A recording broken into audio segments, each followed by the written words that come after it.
Lathe machine.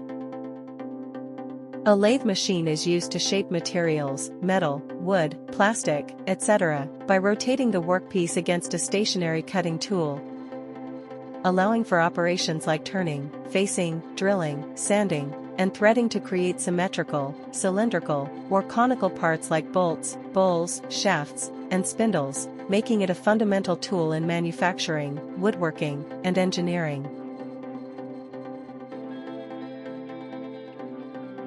Uses and operations.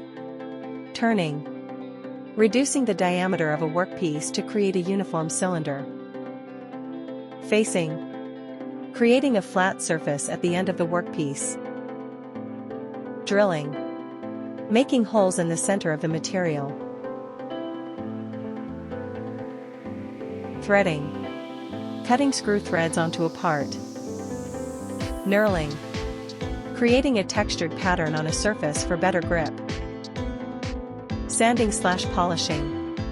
Smoothing surfaces for a finished look.